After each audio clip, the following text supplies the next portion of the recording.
Okay, whatever. Looks like he's taken some different things from multiple places. This mobile always creeped me out. It's meant to show you a 2-to-1 ratio for something later, but it still always creeped me out immensely. I don't know why. Just, I guess it's supposed to symbolize Atris, Sirius, and Akinar or something. That's what I was guessing. I always thought like there's this big pile. If you look down from the mobile, you'll see like this pile of what looks like either bark or beef jerky. I always assumed that was dried meat. I would have thought that. That's what it looks like to me, though. It looks like jerky. And a little water basin. A spear. There's a lot of detail that went into this room if you bother to look around. Oh, look, a journal. And this is one of the most interesting journals of the game. This is the journal of the baddie. My phone decided to ring! Okay, now it's done. Sorry, I didn't mean for my phone to start ringing there, it just did. Okay, I'm going to, basically briefly paraphrase. This is the journal of our antagonist. His name is Saavedro, and he is a native of an age called Narayan, and he's been trapped here for 20 years, and he wants revenge on Atris because he blames him for what his sons did. So he goes around and starts messing up the different ages, and eventually he comes back in. These blank pages are for later entries into the journal. Eventually he comes back to seek his revenge. So basically this whole game involves you chasing a crazy guy who has been stranded on an island for 20 years for a book. But he's played by Brad Dourif, so he's awesome. What is it with 20 years and Myst games? Because that's how long Sirius and Akinar are on their prison ages. Well, could it be possible that when trap books existed, you just never aged?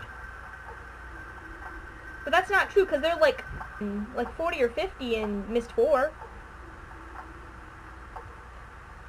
Never mind. This portrait creeps me out a lot, too.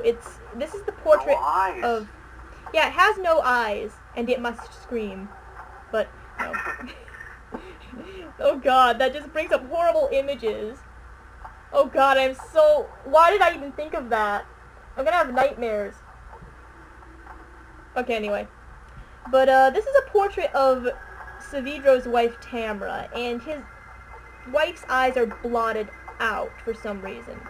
For some reason, this always struck me as looking like blood, but I'm not positive now, because some people say it is, some people say it isn't. Let's get away from that creepy portrait. It scares me.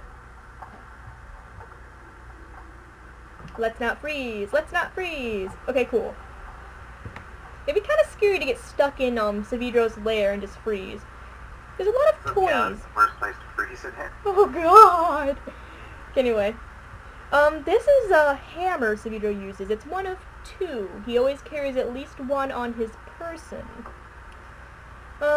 This is a scale. It's meant to show you balance of different substances, but I know all the secrets of this game anyway, so I don't really need this stuff.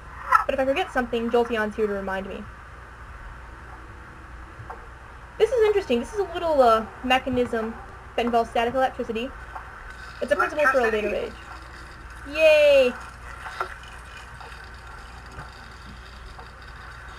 Don't thundershock this. I don't want Saavedro to come back and find it all thundershocked and then get pissed. That would be bad. Because he'd know who it was.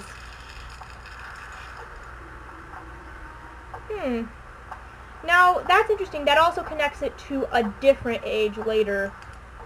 So, all these little puzzles and stuff are supposed to remind you later of new things. What I find always really hilarious is that there's like a little valve wheel here attached to a nail that is attached to Saavedro's hammock. And he has a leaf pillow. It's like the craziest mix of things to create a hammock ever. Yeah, I know. But if you think about it, like all this like conglomeration of stuff, we mentioned this in a video that didn't get posted, but all this crazy conglomeration of stuff is kind of like symbolizing the fractured state of his mind at this point. Now he's trying to scrape together the pieces and reform his identity and his purpose in life. I suppose I'm reading way too much into it. If you look at this, this is a scale. This is wood. That's I think crystal or glass. If you toy with it, it balances out. And now there's one more Easter egg I want to show you guys. If you hold down tilde and put your mouse here, you can find a Pez dispenser. Supposedly one of the guys on the team. Sorry, I keep interrupting you. By the way, I don't mean to. Okay. But supposedly one of the developers on the team has a huge collection of Pez dispensers. So they put his initials on a Pez dispenser and put it in the game. I actually started my own Pez dispenser collection because of that. Because of first hearing that. You can see little pigment pots all over. And a fire marble. Lots of fire marbles. Where are they getting all these fire marbles? I don't know if they have fire marbles on Orion. Had. Now, here's something that a lot of, like older Myst fans don't seem to like. The fact that this light looks painted on the wall. I always thought of it as, like, carved into the wall rather than painted on the wall. But it's those little surreal, weird touches, I think, that may lend this game, like, a dreamy feel. And kind of make it feel like a descent into madness. If you pull this, well, what do you know? This thing goes around. You spin my head right round, like a record, baby, right round, round, round. Myst games have so much spinning in them. Yes, indeed. You know what? You're right! I never noticed that before, but you're right. There are a lot of spinning things in Myst games. Now that elevator's up there, I think Saavedro is notified of our presence. This is like the first real puzzle in the game. These, little things. If you look in the journal, Saavedro's journal, it explains what you're supposed to set these to, but I know what you're supposed to set these all to anyway, except for this one right here. I never know what to set it to. If you set that like that, turn this gear, face like that.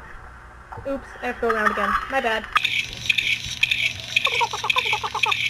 There we go. And, move this one down to the way bottom. Leave that one as is. Move this one up. And move it to the middle. And those are set. This one, you flip 2 out, I think. I think it's 2 out. Hang on, let me check the journal. 2 out, 1 in, yep. Thank you for leaving so many helpful notes in your journal, Saavedro. It really does help.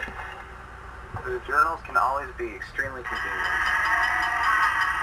Yeah, it provides a lot of backstory, but it can also provide a lot of information, but it's also very confusing. So now that everything's all set, we are perfectly ready to explore where that elevator can take us. Also, where the gears are. Those gears, when you install Exile on your computer, that's the gear that it shows for the installation thing. The little installation graphic, while it's installing and extracting the files. On Windows, at least. I don't know about Macintosh. So now that we figured that out, let's call the elevator down and see where it goes. Whee!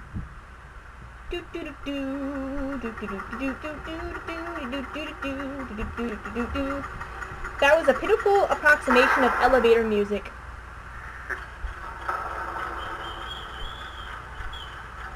I'm a musician, not a composer.